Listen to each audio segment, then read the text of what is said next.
지난주에 등장한 사자방이라는 용어가 주말을 거치면서 본격적으로 사용되고 있습니다.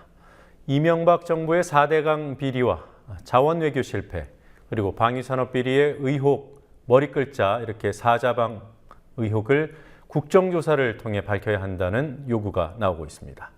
여당은 공무원 연금 개편안에 대해서 야당이 협조해 줄 경우 국정조사를 할 수도 있다는 태도입니다. 야당은 비리조사와 공무원연금 문제는 별개라며 거래는 없다는 입장을 밝혔습니다. 국회 중계 카메라 나가 있습니다. 곽보아 PD. 네, 낭비된 혈세가 100조 원에 육박한다는 이른바 사자방 비리. 새정치민주연합이 국정조사 요구를 본격적으로 하기 시작했다 이렇게 봐도 됩니까? 네, 그렇습니다. 새정치민주연합 우윤근 원내대표는 오늘 오전 비상대책회의에서 사자방 비리가 혈세를 낭비하고 있다며 철저한 조사로 재발 방지를 해야 한다고 지적했습니다. 우 원내대표는 국정조사는 세금을 납부하는 국민의 권리이자 국회의 책무고 국정조사 실시로 여야가 다툴 이유가 없다며 원내 진상조사위와 관련 상임위를 중심으로 국정조사 준비를 시작하겠다고 밝혔습니다. 박안주 원내대변인은 별도 브리핑에서 100조 원에 육박하는 혈세 낭비, 사자방 비리에 대한 국정조사는 반드시 이뤄져야 한다며 이 부분에 대해 지난 금요일 여야 원내대표 협상에서 어느 정도 공감대가 형성되었다고 말했습니다. 국정조사 요구와는 별도로 정의당과 참여연대 민변은 MB정권 자원외교 비리 의혹과 관련해 내일 서울중앙지검에 광물자원공사 김신종 전 사장, 가스공사 주광수 전 사장 등을 횡령 배임 혐의로 고발하기로 했습니다. 지금 여야 원내대표 협상 때 사자방 국정조사에 대한 공감대가 있었다 이런 얘기를 야당 대변인이 했다는 건데요. 그럼 거래 제한이 있었다는 얘기는 또 뭡니까? 네, 어제 이후 언론에서 소위 빅딜설이 보도됐고 오늘 새정치민주연합은 새누리당이 그 거래를 제안했다고 밝혔습니다. 오늘 오후 민주연합 의원총회에서 나온 우윤근 원내대표의 말 들어보시겠습니다. 사자방에 대해서는 반드시 국정조사를 하지 않으면 안 된다. 그날 합의문안에 제가 넣었습니다. 넣었는데 논란이 아주 오래 길게 됐는데 결국은 이완구 대표가 공무원 연금 그것도 그럼 같이 하자. 근데 연계할 성질이 것이 아니다.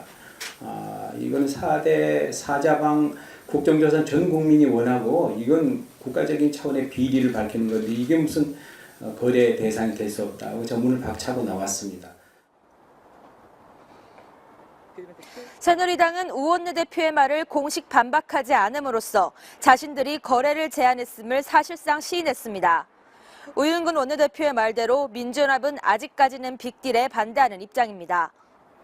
네. 자, 헌법재판소가 선거구를 다시 획정하라고 했죠. 새누리당의 공식 입장은 뭡니까? 지금은 논의할 사안이 아니다. 뭐 이런 건가요?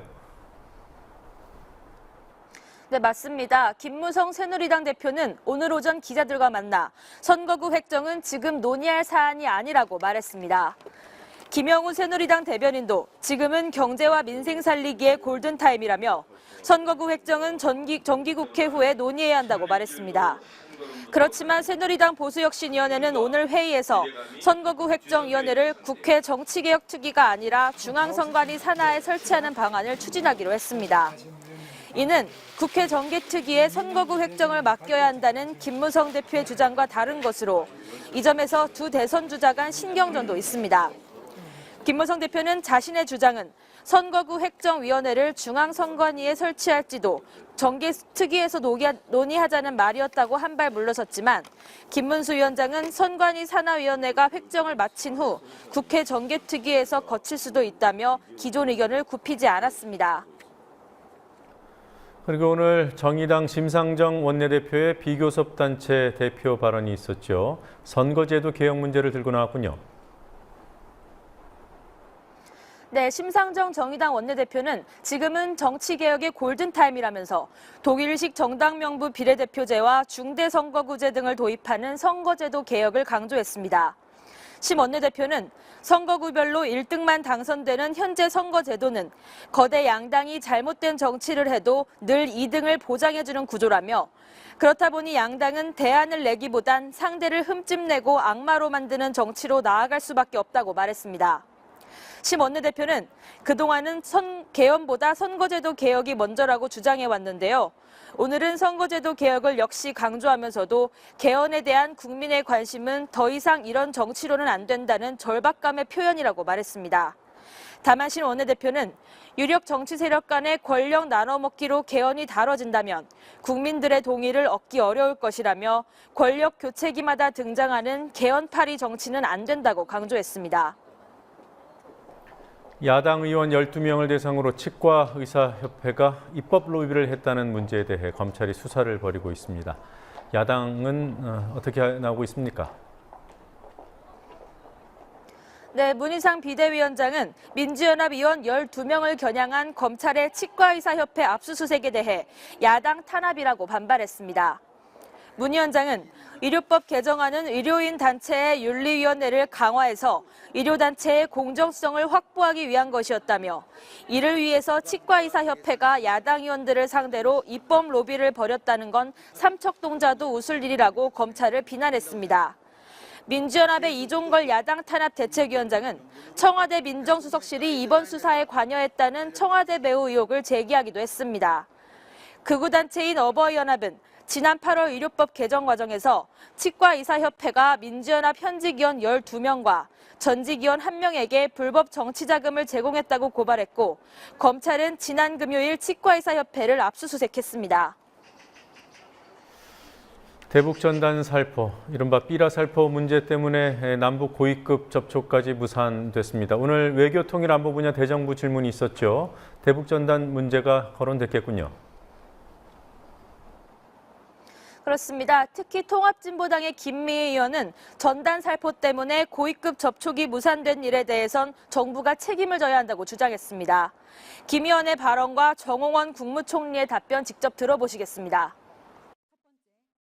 7.4 남북 공동성명과 14선언에서 밝힌 합의 정신을 재확인하고 남북 상호 간에 일체의 상호 비방을 중단하는 선언을 할 것을 제안합니다. 남과 북이 서로를 향한 모든 중상 비방을 중단하고 심리전도 중단하자는 이 작은 실천에서부터 남북 화해의 물꼬가 터질 수 있을 것입니다. 우리 남쪽 정부에서 북을 비방한 일은 한 번도 없다는 사실입니다. 그동안 북에서 온갖 비방각을 했을 뿐이지 우리 정부가 북을 비방한 일은 한 번도 없고 그 합의 정신을 우리 정부가 깨뜨린 일은 한 번도 없다는 사실을 이해해 주시기 바랍니다. 비방하는 대북 전단 살포를 방치하는 것도 북한이 보기에는 우리 정부가 비방하는 것으로 그렇게 받아들이는 것입니다. 그러므로 전단도 막아야 되는 것이고. 그거는 차원이 다른 얘기죠. 그럼 상호 비방을 하지 말자는 선언은 어떻게 생각하십니까? 우리는 지켜왔습니다. 그것도 어떻게 정부가 아무 그에 대해서 깨뜨린 일 없고 우리가 어디 북에 대해서 도발한 일이 있습니까? 정 총리는 북에서 진정성 있는 태도를 보이면 대화가 재개되리라 생각한다면서 고위급 특사 교환 등 남측의 선제 행동은 검토되고 있지 않다고 말했습니다. 네, 이 문제에 대해서는 여당에서도 비판이 나왔습니다. 하태경 의원이 비판을 했더군요. 네, 하태경 새누리당 의원은 대북 전단 문제로 긴장이 고조된 경기도 연천에 다녀온 얘기를 꺼내면서 외교 안보 정책에서 주민들의 이해관계가 비중 있게 고려돼야 한다고 주장했습니다. 직접 들어보시겠습니다. 앞으로 더더욱 하나하나의 외교 안보 정책이 주민들의 생활에 어떤 영향을 끼치느냐에 따라서 그 평가 비중이 점점 높아지는 방향으로 우리 사회가 발전할 것입니다. 그런데 박근혜 정부가 들어서고 나서 그동안 보여왔던 대북 정책, 외교 안보 정책을 보면 상당히 거칠고 요란스럽다는 느낌을 지울 수가 없습니다.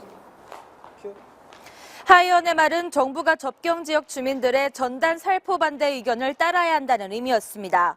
지금까지 국회에서 국민TV 뉴스 곽보아입니다.